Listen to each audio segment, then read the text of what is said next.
जय श्री कृष्णा दोस्तों, कैसे हैं आप? अच्छे होंगे, स्वस्थ होंगे, अपने घरों में खुश होंगे। आपका बहुत बहुत स्वागत करती हूँ आपके यूट्यूब चैनल पे। आज मैं आपके साथ एक ऐसा उपाय और एक ऐसी पूजा विधि बताने जा रही हूँ जो बहुत ही सरल, बहुत ही आसान है। अगर आपने नियम के अनुसार अच्छे से ये व्रत, पूजा पाठ, आराधना कर ली तो आपके जीवन की कैसी भी समस्या वह अवश्य दूर हो सकती है। अगर आपके घर में सुख संपत्ति का अभाव हो रहा है, दाम्पत्य जीवन में किसी तरह की कोई परेशानी है, घर में माता लक्ष्मी का प्रवेश हो ही नहीं रहा, घर में सिर्फ कलह चल रहा है, लड़ाई झगड़े हो रहे हैं, आपको पति का प्रेम नहीं मिल रहा है या संतान सुख प्राप्त नहीं हो रहा, और संतान सुख प्राप्त तो हो गया मगर बच्चे किसी भी जीवन में उनके कोई खुशहाली नहीं है, विवाह के जितने भी कार्य हैं वो सारे रुक चुके हैं, विवाह में बाधाएं आ रही हैं बच्चों के, तो माँ ये कार्य अवश्य कर सकती है, एक पत्नी अवश्य कर सकती है अपने घर की हर सुख शांति सुकून के लिए। महिलाओं को ये व्रत अवश्य करना चाहिए। ये व्रत है सावन के महीने में, जब हम सोमवार का व्रत रखते हैं उसके अगले दिन मंगलवार के दिन यह व्रत रखा जाता है, जिसे हम जानते सभी हैं मंगला गौरी व्रत के नाम से। तो मंगलवार के दिन यह व्रत किया जाता है। जैसे कि सावन के सोमवार का व्रत किया जाता है, उसी प्रकार मंगलवार का व्रत माता पार्वती को समर्पित है। माता पार्वती से प्रार्थना करनी है व्रत पूजा आराधना करके कि हे माँ, हमारे घर के जितने भी कष्ट तकलीफ है उन्हें वो सारे दूर करें। अगर कन्याओं के विवाह में विलंब आ रहा है तो वो इस व्रत को करके माता पार्वती से अपने जीवन में आ रही विवाह संबंधी अड़चनों को दूर करने के लिए प्रार्थना कर सकती हैं। दाम्पत्य जीवन में अगर कोई परेशानी आ रही है या संतान सुख की प्राप्ति नहीं हो रही है तो यह व्रत अवश्य ही करना चाहिए। जैसे कि आप सभी जानते हैं कि माता सीता ने भी माता पार्वती के लिए व्रत रखे थे और श्री रामचंद्र भगवान को पति स्वरूप में पाया था। तो इस व्रत को कन्याएं अवश्य करें। मंगला गौरी व्रत मंगलवार के दिन किया जाता है, सोमवार के अगले दिन। तो सावन के सोमवार का व्रत आप भगवान शिव को प्रसन्न करने के लिए और मंगलवार का व्रत माता पार्वती को प्रसन्न करने के लिए अवश्य ही रखें। आपने इस दिन जिस तरह से व्रत करना है, मैं आपको वह विधि बताने जा रही हूँ। बहुत ही सरल, बहुत ही आसान है, ज़्यादा परेशान होने की कोई आवश्यकता नहीं है। आपने करना क्या है कि सुबह उठ के, जैसे कि आपका जो भी सुबह का नित्य क्रम है वो आपने कर लिया, नहा धो के स्वच्छ हो जाइए।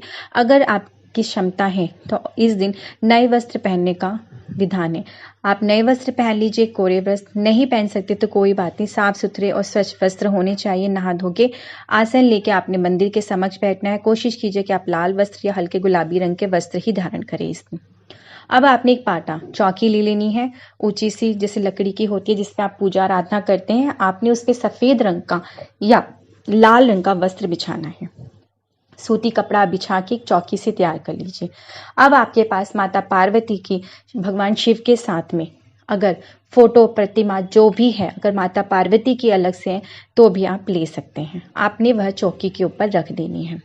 समस्त परिवार, शिव परिवार के साथ में तो आप वह भी प्रतिमा या फोटो विग्रह जो भी आपके पास है आप वो उस पर रख सकते नहीं है तो आप गत्ते के ही आपको आसानी से मिल जाते हैं, बाजार में जाके ले आइए। सस्ते ही होते, ज़्यादा महंगे नहीं। आपने वह रख के, और सबसे पहले तो आप एक आटे का दीपक बना लीजिए।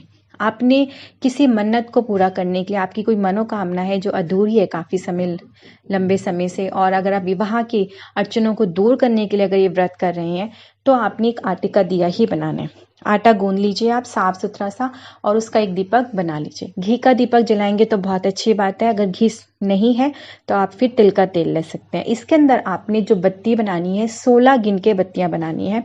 रुई की बाती, लंबी बाती आप गिन के 16 बना लीजिए। इस दिन आप जो भी चीज़ माँ पार्वती को चढ़ाएंगे वह 16 की संख्या में होना चाहिए। संभव हो तभी आप करिए, वो सब चीज़ें चढ़ाइए, नहीं है तो कोई बात नहीं। सिर्फ आपकी माँ भावनाओं की भूखी होती है, आपकी भावनाएं सच्ची होनी चाहिए। निष्ठा भाव से, अच्छी भावना से, विश्वास के साथ आपने पूजा आराधना करनी है।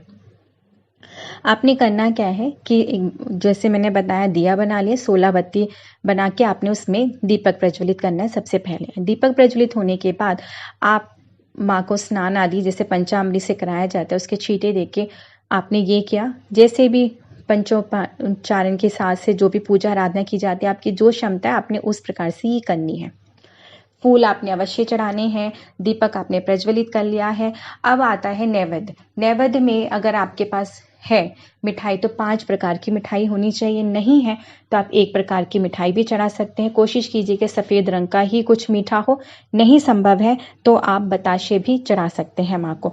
गिन के 16 बताशे ही आपने चढ़ाने, संख्या 16 होनी चाहिए हर एक चीज़ों की। आपने जैसे कि इसमें 16 मालाएं, पुष्प जो होते हैं 16 गिन के पुष्प चढ़ाइए।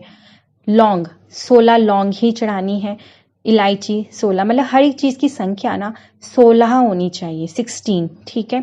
इस तरह से आपने चीज़ें चढ़ानी है। चूड़ी आपने अवश्य चढ़ानी है, अगर सुहागन महिलाएं कर रही हैं तो भी, और अगर कंवारी कन्या अपनी विवाह की बाधाओं को दूर करने के लिए करनी है तो आपने लाल रंग की चूड़ी या हरे रंग की चूड़ी आपने गिन कर 16 चढ़ानी है, गिन के, ठीक है। श्रृंगार का सामान जैसे होता है वो, बिंदी आप जैसे श्रृंगार में जो हो गया कि चूड़ी ले लिया आपने, सिंदूर लिया है, बिंदिया ली है, इस तरह की जो भी श्रृंगार की सामग्री आप गिन के 16 श्रृंगार की सामग्री रख लीजिए।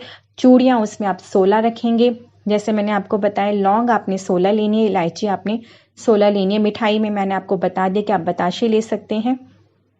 इस तरह से आपने हर एक संख्या कोशिश कीजिए कि 16 ही होनी चाहिए।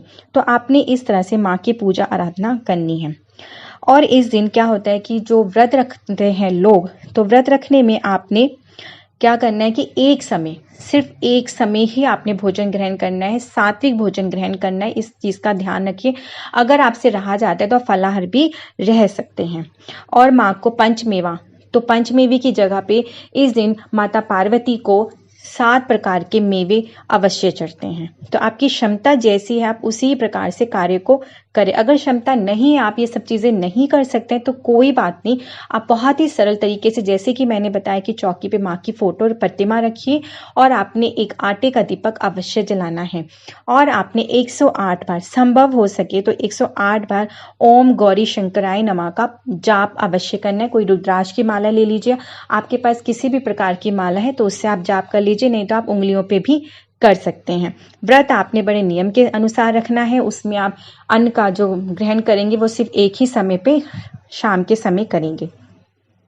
इस तरह से आपने पूरे दिन माता पार्वती की आराधना भक्ति करनी है। और पूजा के बाद इस दिन मंगला गौरी की कथा होती है, वह कथा भी आपने अवश्य पढ़नी है। इस प्रकार आप इस कार्य को, इस पूजा आराधना को करें। आपके जीवन की किसी भी तरह की कोई भी परेशानी, कोई भी समस्या है वो सारी दूर हो जाएगी। माता पार्वती की कृपा दृष्टि आप पे होगी। अगर आपका विवाह अच्छे घर में नहीं हो रहा है तो आपको अच्छा वर मिलेगा, अच्छे जीवन साथी मिलेगा और आपका विवाह अच्छे घर में संपन्न हो जाएगा। अब मुझे आगे दीजिए, मैं फिर आऊंगी इसी तरह के बहुत ही सरल, बहुत ही आसान से अचूक उपाय के साथ में। जय श्री कृष्ण।